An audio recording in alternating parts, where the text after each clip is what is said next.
sejam todos muito bem-vindos aqui em mais essa noite aqui do nosso bate-papo, o nosso Palavra do Especialista, com o nosso especialista, o Dr. Ives Turk.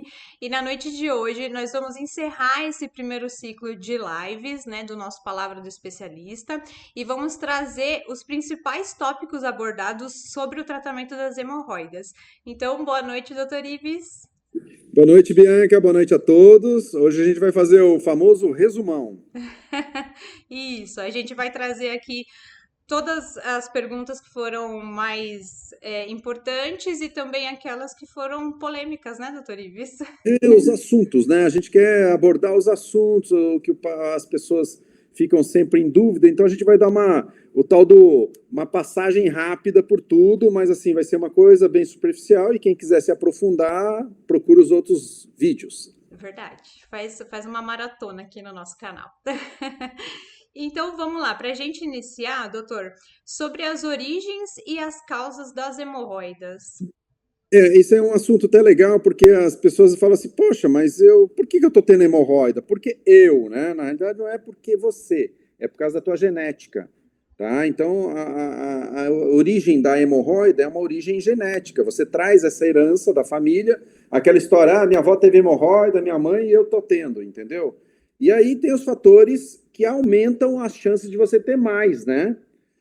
A evolução, tipo obesidade, falta de atividade física, falta de fibras, né?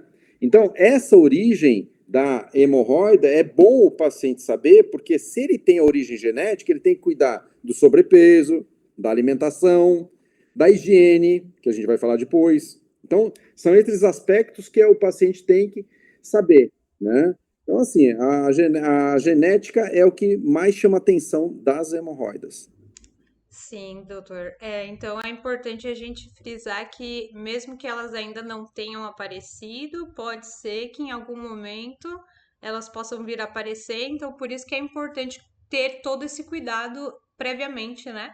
O paciente fica sempre de sobreaviso, né? Aquela história, fui no banheiro, tive um sangramento. Minha mãe teve hemorroide, meu pai teve hemorroide. Vai procurar o proctologista, mesmo que for um simples sangramento. Porque tudo que a gente faz na fase inicial é muito tranquilo.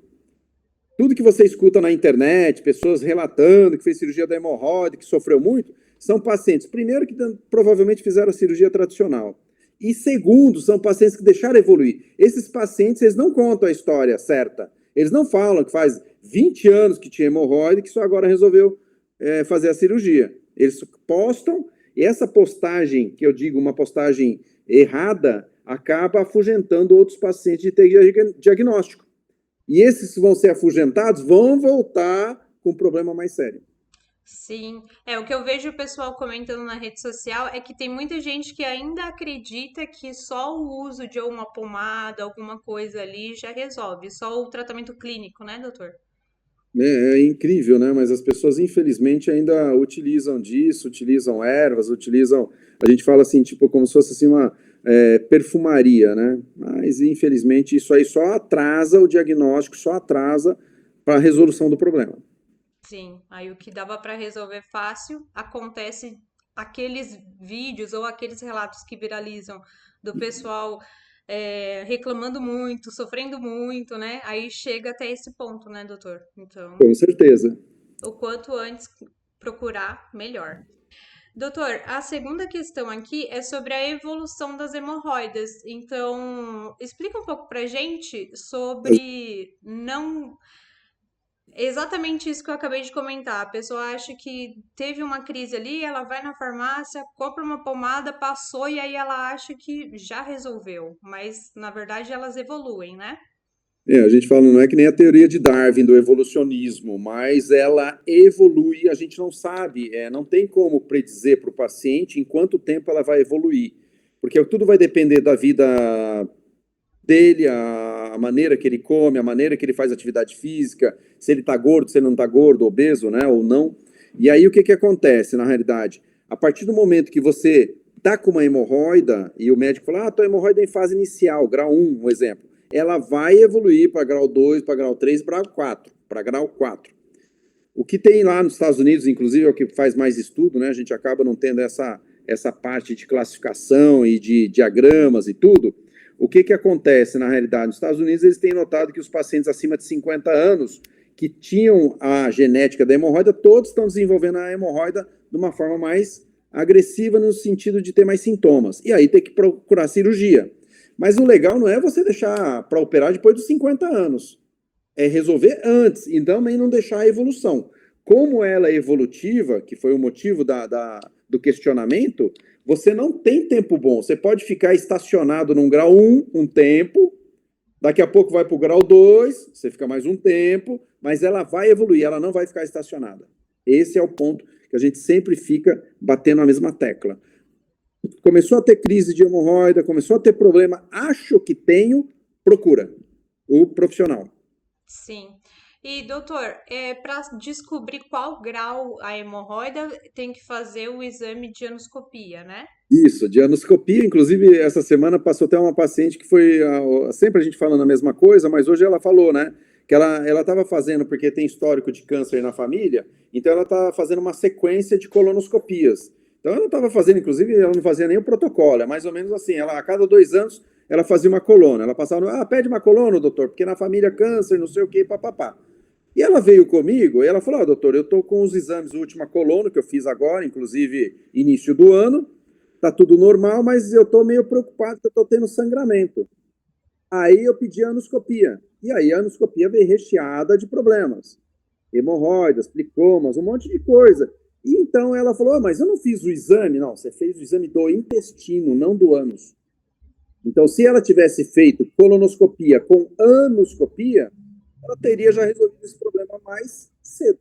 Ela já tem uma certa idade, ela já passou de 60 anos, e vai ter que fazer agora, graças a Deus, ainda tem procedimentos minimamente invasivos que pode ajudá-la. É muito interessante isso, né, doutor? Porque às vezes a pessoa já tá fazendo o exame, já tá seguindo, assim, ainda que seja de 2 em 2 anos, né? Mas ela vem fazendo, né? E aí, de repente, ela descobre que não estava fazendo o exame completo e que tinha alguma coisa ali que poderia ter sido detectada antes, né? Então, Certeza. Sabe, Bianca, eu levanto uma bandeira que deveria mudar o nome da colonoscopia, sabe? Colocou no colonoanoscopia, alguma coisa assim, sabe? Para ser obrigatório, todo médico que for fazer a colono já fazer uma anoscopia embutida. E aí os convênios ajeitam honorários, essas coisas, né? Porque assim é um absurdo o paciente submeter aquele exame da colonoscopia e passar um diagnóstico que está dentro desse exame. Só que não foi pedido. Então, o médico está dentro do direito dele de dar a conclusão do que foi pedido. É que nem você vai fazer um ultrassom de abdômen e aí você queria fazer de mama. Se não tiver o pedido de mama, o médico não vai fazer ultrassom de mama. Então, teria que ter esse nome. Colonoanoscopia. Olha só, hein? Vamos falar um copyright aí. e doutor, e se o paciente também não relatar nenhum incômodo, também não tem por que o médico pedir anoscopia, é isso? Então, o certo, na realidade, é que aqueles pacientes que vão para o protocolo de câncer, que estão acima dos 40 anos, eu sugeriria fazer sempre anoscopia, para surpreender algum quadro hemorroidário nessa fase. E aí dá tempo ainda de não deixar ele adquirir muita idade, entendeu? Agora, os outros é aquela história. Tá com queixa, vai fazer exame porque tá com queixa, né? Sim, não, com certeza. É por isso que é importante essa conversa que a gente sempre tem, né? Porque vai esclarecendo as pessoas até como conversar com o médico mesmo, né? Com certeza. O médico pede a colonoscopia. Doutor, dá para colocar a anoscopia junto? E aí Sim. vai. Uhum, muito interessante. Doutor, agora a gente vai falar uma coisa aqui bem polêmica, que são os aspectos da higiene na região anal. Inclusive hoje, coincidentemente, eu falei com um paciente sobre o que a gente vai conversar agora, e ele falou, nossa, eu nem sabia, tipo assim, que o papel higiênico era tão criminoso, como diz o velho ditado. Então, o que a gente orienta na realidade, é lógico, se as pessoas têm condições, não é uma coisa cara, é uma coisa que na realidade no futuro vai ter uma economia, é colocar ducha no banheiro. Aquela duchinha íntima, e toma um banhinho a hora que fizer o número 2, como diz o velho ditado. E se não tiver condições, toma banho mesmo, entra lá no chuveiro e ducha mesmo, né? Isso se você está na sua tranquilidade, na sua casa, pá, pá, pá, pá, pá. Agora, você está no shopping, está no cinema, está no ônibus, avião, leva o lenço umedecido, sabe? É um investimento que vale a pena. E assim, você acaba fazendo uma higiene melhor, irrita menos, tá? E eu oriento o paciente a nunca usar nenhum produto no ânus que não seja o sabonete que ele já tem mania de usar, já é comum para ele, e o lenço umedecido e a ducha. Não usar mais nada do que isso. Sabe aquela história? Falaram que tem um sabonete XYZ, que tem isso. Tem um sabonete específico para região anal, ele é caro, quem tem condições compra, que é o Proctoderm. Ele faz uma limpeza, na realidade, com produtos que são anti-irritativos para o intestino, para o ânus, vamos dizer assim. Então, assim, agora, se você está usando um sabonete e está te irritando, muda de marca, não há necessidade de comprar nada especial, né? A gente tem que pensar o seguinte, a gente está limpando o esgoto da gente. Ali é o esgoto, só tem bactéria. Não tem que ter muita coisa, assim, aquele sabonete neutro, sabonete de coco, isso aí é tudo firulas. Usa o teu sabonete lá, o que você usa lá no seu banheiro, toma banho e usa o lenço umedecido. Essa é a minha dica da higienização dessa região. Fora isso, é tudo erro. Sim. Doutor, então o sabonete, ele, independente de qual for, ele deve ser usado mesmo? Ou porque há algum tempo atrás saiu uma polêmica de que não era recomendável que as mulheres usassem sabonete íntimo, que era o recomendável era lavar somente com água, mas aí fica esse debate. É aquela história da briga comercial, né? Na região anal, como eu te falei, que a gente está mexendo com esgoto, não tem o porquê você usar um sabonete XYZ. Usa o teu sabonete e acabou. O interessante é que só ter higiene na região. Agora, com relação às hemorroidas, a gente orienta o paciente a não usar o papel higiênico. Sim, bacana, doutor. Doutor, agora a gente vai entrar aqui sobre as dúvidas sobre o sexo anal e as doenças sexualmente transmissíveis nos portadores de hemorroidas. Quer É, dividir o assunto ou a gente fala tudo junto?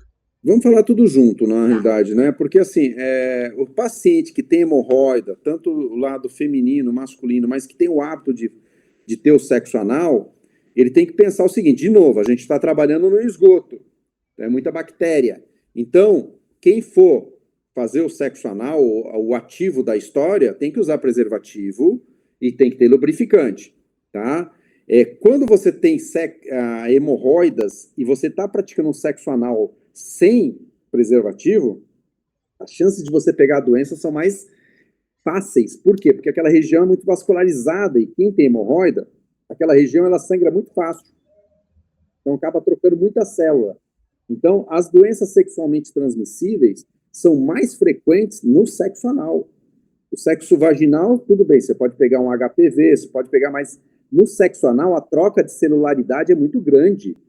Então, assim, as chances de você... Aquela história, bingo, um sexo e já pegar uma doença tipo AIDS. É muito fácil no sexo anal do que o sexo vaginal, tá? Então, as pessoas têm que tomar essa consideração. E toda lesão que você vê no ânus, não fica dando nome a elas. Eu acho que é hemorroida. Não, não dá nome. Vai lá e pede para o médico examinar. Eu até oriento as mulheres que ficam assim, meio com prurido.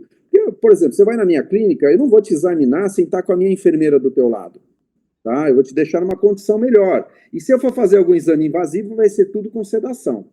Porém, se a mulher falar, eu acho que eu tenho hemorroida, não sei, pergunta para o teu ginecologista. A hora que ele for te examinar, no caso das mulheres, ele pode dar uma olhada e falar.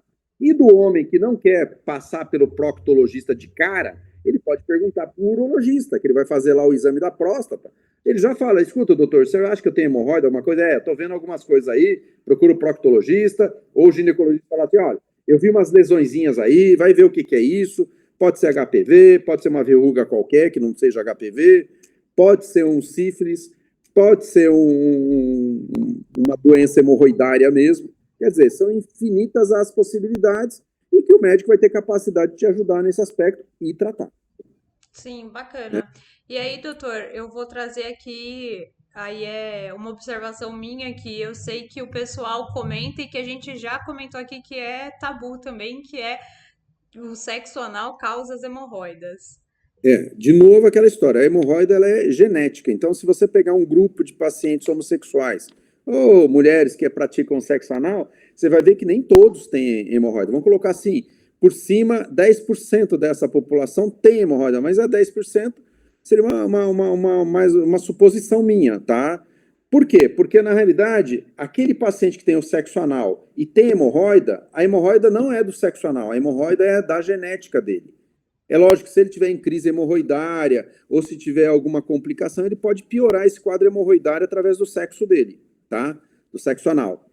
Outra coisa que tem que tomar cuidado é que o paciente, tanto o sexo feminino ou masculino que praticam o sexo anal, eles, por estar lidando com esgoto, eles já têm a mania de fazer a tal da chuca, que eles chamam, no termo popular, seria uma limpeza íntima, né? Usa lá um chuveirinho, bom, tem infinidades de posições que eles utilizam lá, né, para fazer essa limpeza, né?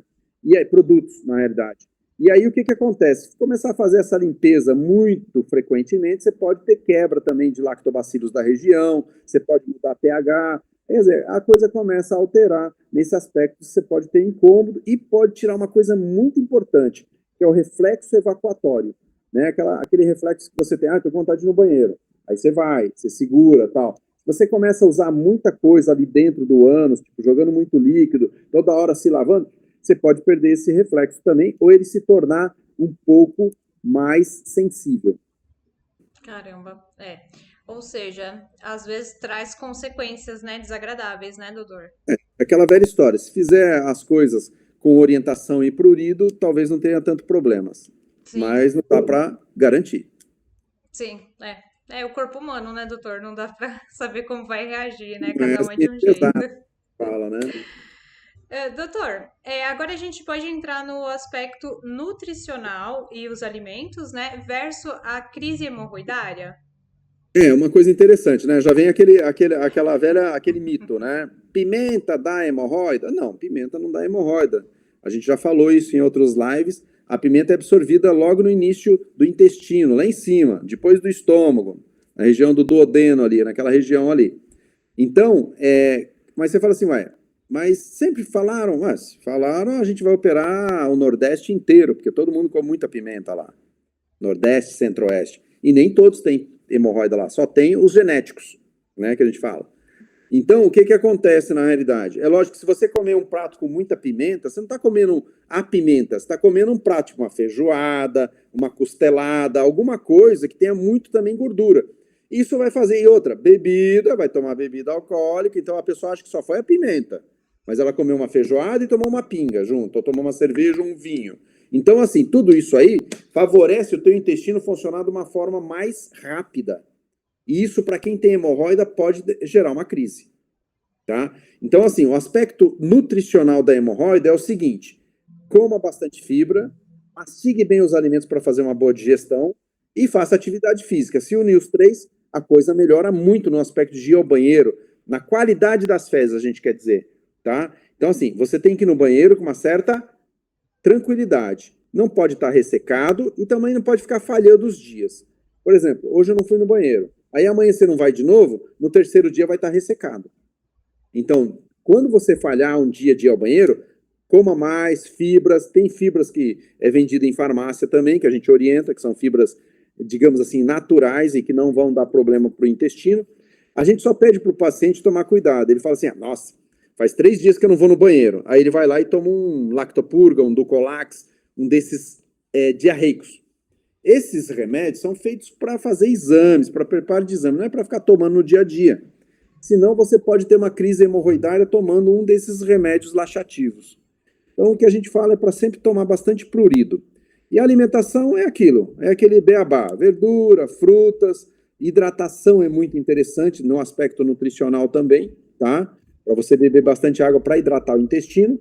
E uma coisa que está dentro do aspecto nutricional, mas faz uma parte do conjunto do problema, atividade física, uma boa caminhada. Sim. É tão simples. Falar executar não. Exatamente. Se for parar para pensar, são passos, né, que a gente pode ir melhorando o nosso dia a dia e não precisa ser tudo de uma vez, né, doutor? Pode ir aos pouquinhos, né? Com E certeza, ganhando prestação. qualidade de vida. Uhum. Correto. Doutor, os tratamentos medicamentosos para as hemorroidas, a gente pode falar um pouquinho sobre isso? Sim, a gente utiliza uma infinidade digamos, armas que a gente tem para tirar o paciente da crise. Pode usar corticoides, que são anti-inflamatórios. Isso tudo via oral. Anti-inflamatórios comprimido via oral. Analgésicos potentes via oral, tá? Isso aí são coisas que tiram você da crise hemorroidária porque você está lá com um processo inflamatório. Então, você tem que tomar um anti-inflamatório. E aí a gente vai dessa linha, corticoide, anti-inflamatórios. E dentro desses corticoides anti-inflamatórios, tem os mais potentes, os menos potentes, que daí a gente pode utilizar de acordo com a crise do paciente, tá? Localmente, nós temos pomadas que têm anti-inflamatórios, analgésicos e um pouco de anestésicos. E também temos spray anestésico para utilizar na região anal. Com isso, o paciente acaba tirando uma crise para dar tempo dele fazer o procedimento, operar e assim por diante. Uma coisa interessante que eu sempre falo para o paciente, ele nunca utilizar o aplicador. O aplicador que vem é como se fosse a minha caneta, tá? Quando você vai introduzir para usar essa pomada lá, primeiro que você vai jogar a pomada um pouco mais para cima de onde está a hemorroida. A hemorroida só está a 2 centímetros do ânus. É muito próximo, tá? As chances de você se machucar com o aplicador são grandes, tá? Então, como é que eu oriento o meu paciente? Isso aí é uma coisa minha, que eu falo para ele usar a pomada. Ele vai pegar uma gaze, vai cortar no meio, vai passar a pomada, vai grudar lá e deixa ela absorver. Pronto, isso já resolve o problema dele por 2 motivos. Primeiro, que vai ficar um contato melhor. Segundo, que a pomada não vai ficar na roupa íntima. E terceiro, que é o mais interessante na realidade, é que a pomada vai conseguir atingir todo o aspecto da região, fazendo com que aquelas irritações que estão do lado, às vezes o paciente está com um pouquinho de assadura, já resolva também. Acaba sendo top. Que interessante. Então já vai em conjunto, né, doutor? Bem mais tranquilo. E tem uma observação. Quando você compra a pomada, a quantidade de aplicadores não é a quantidade que vai ter de pomada. Então, você vai ficar com a metade da pomada e sem aplicador. Daí você vai jogar fora. Ah, entendi. Ou Então, seja, faça ao contrário. Joga o aplicador fora. sim, com certeza. Usa só a pomada. Com certeza. Doutor, agora a gente pode falar então mais um pouquinho sobre o tratamento minimamente invasivo da radiofrequência. Ele é um procedimento efetivo? Olha, eu falo que sempre assim a tecnologia, né? Na realidade, digamos assim, que a evolução, a radiofrequência chegou como assim a última tecnologia que nós temos atual na parte de hemorroidas. Tem coisas vindo aí, coisas chegando, mas que está em atividade aqui no Brasil, principalmente, a radiofrequência seria o top, né? Então, assim, quando ele bem indicado, ele é um ótimo tratamento, ele erradica mesmo, ele resolve para o paciente, né? Mas aquela velha história, o paciente tem que ter uma anoscopia para ver que grau que ele tem de hemorroida, né? A radiofrequência tem vantagens inúmeras, né? Que é o primeiro, que é um procedimento ambulatorial, é um procedimento que não precisa de anestesia geral, a gente faz com a mesma sedação da endoscopia, aquela mesma que você faz endoscopia, colonoscopia, sedativos, e localmente a gente aplica um anestésico, daí o paciente já não está mais vendo nada, porque ele está na fase do sedativo, tá?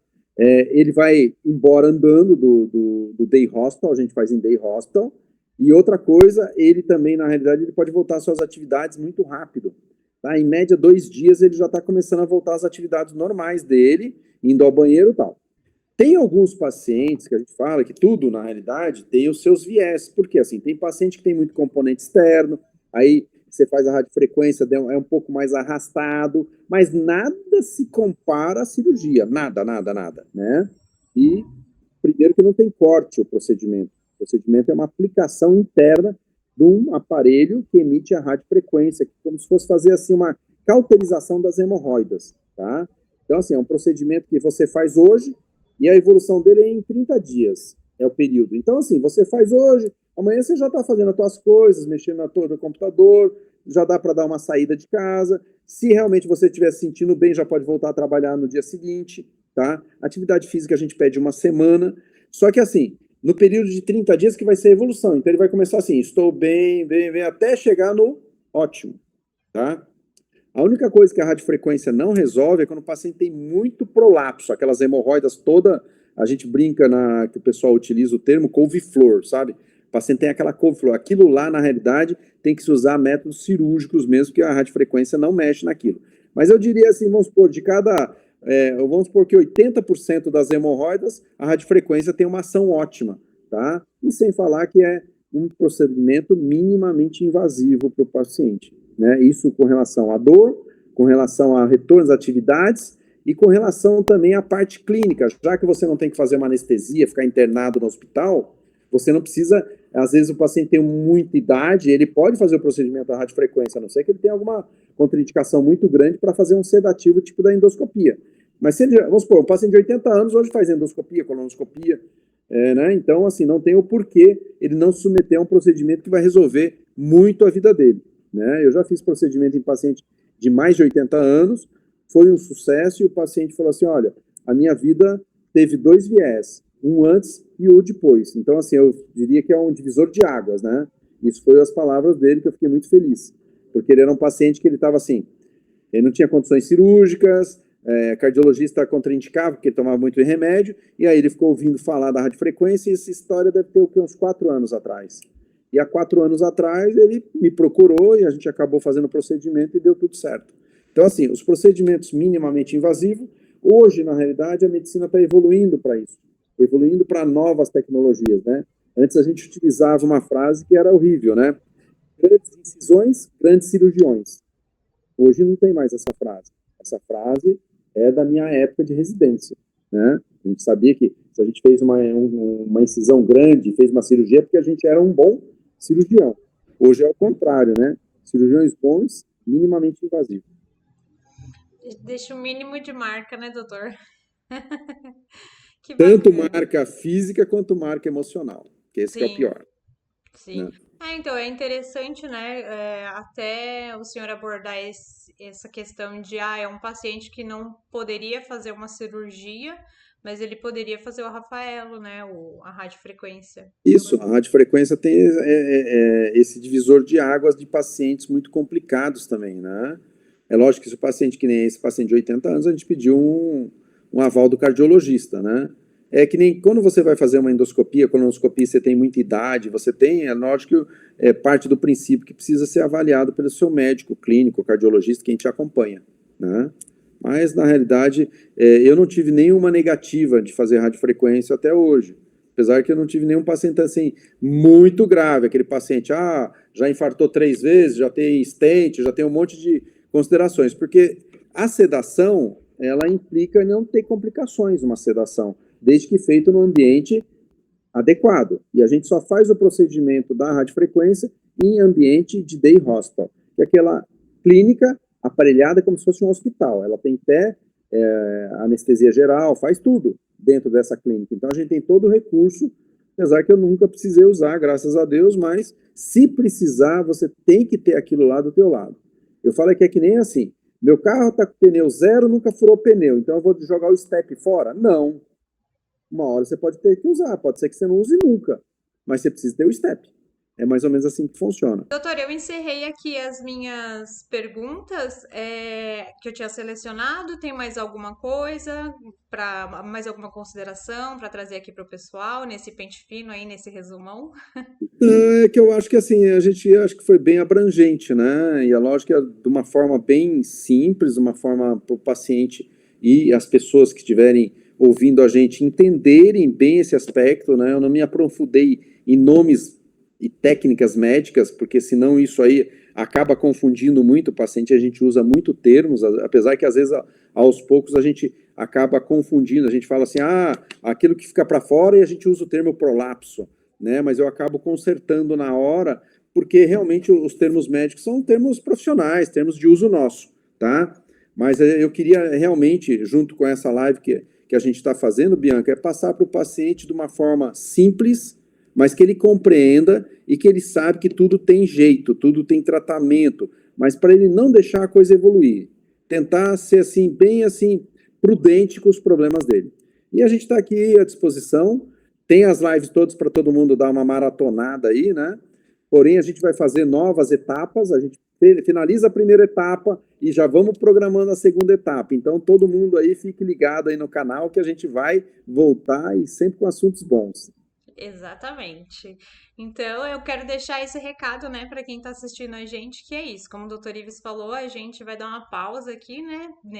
A gente está encerrando com esse vídeo aqui, esse primeiro ciclo, né, de lives, mas a gente volta. E aí é isso. A gente tem um monte de vídeo aí para você maratonar. Ou, enquanto isso, se você ficar com alguma dúvida, mesmo que a gente não está aqui toda semana fazendo as lives, a gente tá aqui de olho em tudo, né, doutor Ives? Então Beleza. a gente vê os comentários, a gente acompanha tudo. Então, se você precisar de alguma coisa, entre em contato, tá? Se você ficar com alguma dúvida, alguma sugestão de tema também que você quer, né, doutor Ives? É muito bem-vindo, pode deixar aqui. E se você quiser uma consulta com o Dr. Ives, quiser conversar com ele, pedir aí uma segunda opinião, se você já tem os seus exames e tudo mais, entre em contato também, pode entrar em contato aqui no nosso Instagram ou direto no WhatsApp da clínica, que o Dr. Ives dá um jeitinho aí, né, doutor? Estamos aí para ajudar. Vamos somar. Exatamente. Exatamente. Então é isso. Muito obrigada, doutor Ives, e muito obrigada a todos vocês que acompanharam a gente aqui. E em breve, acompanhe a gente lá no Instagram, que quando a gente for lançar o nosso próximo ciclo, a gente vai anunciar lá. Muito obrigada, doutor Ives. Eu que agradeço aí, abraço a todos e espero poder ajudá-los sempre. Obrigada. Tchau, tchau. Tá.